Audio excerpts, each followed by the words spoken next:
Hello అండి, ఈరోజు ఒక మంచి టిప్తో వచ్చానమాట. సో ఇది గుడ్ నైట్ రీఫిల్ లిక్విడ్ అయిపోయింది. సో నేను ఇప్పుడు మంచి మస్కిటో లిక్విడ్ని తయారు చేయడం చూపిస్తాను.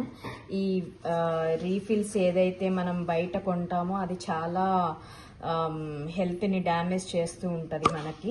సో మనం న్యాచురల్గా దోమల బెడద నుండి బయటికి రావడానికి నేను ఒక చిన్న టిప్ చెప్తాను, మీరు ఇంట్లో ఫాలో అవ్వండి. పక్కాగా మంచి రిజల్ట్ ఉంటుంది అనమాట. ఎందుకంటే నేను రోజు నైట్ ఇదే వాడతాను.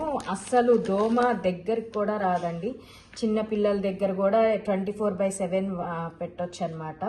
సో ఇక్కడ నేను వేసేది ఇది ముద్ద కర్పూరం, చూస్తున్నారు కదా నా చేతిలో ఉన్నది క్యాంఫర్ ముద్ద కర్పూరం అనమాట.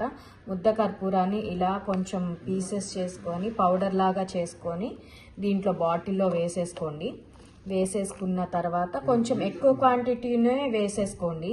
ఎందుకంటే ఈ స్మెల్కి కూడా దోమలు అనేవి ఆ రూమ్లోకి కూడా దరిదాపుల్లో కూడా రావన్నమాట. సో అంతే. దీనికి నెక్స్ట్ ఐటమ్ వచ్చేసి నీమ్ ఆయిల్, చూస్తున్నారు కదా.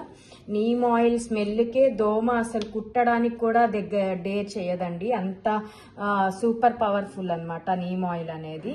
ఈ రెండు కలిపి ఇలా మిక్స్ చేసుకొని దానికి మన దగ్గర ఉన్న రీఫిల్ది ఇది పెట్టేసుకొని, చూసారా ఇలా కరుగుతూ ఉంటుంది అనమాట. మనం దీంట్లో పెట్టేయంగానే కొంచెం వేడి వస్తుంది కదా, హీట్ జనరేట్ అవుతుంది కాబట్టి ఆటోమేటిక్గా క్యాంఫర్ అనేది కరుగుతూ ఉంటుంది దీంట్లోకి ఆయిల్లోకి. సో దట్ ఈ స్మెల్కి మనకి నైట్ అంతా దోమల బెడద అనేది ఉండదండి. అండ్ మోర్ ఓవర్ హెల్త్కి కూడా చాలా మంచిది. ఈ ఆర్టిఫిషియల్ స్మెల్స్ అన్ని పీల్చే బదులు ఇది మీరు న్యాచురల్గా ఇంట్లో చేసుకొని పెట్టుకోండి. పిల్లలకి మనకి అందరికీ హెల్త్కి చాలా చాలా మంచిది. Hope you like this video too, and please subscribe to my channel Vrisha Creations. Thank you so much.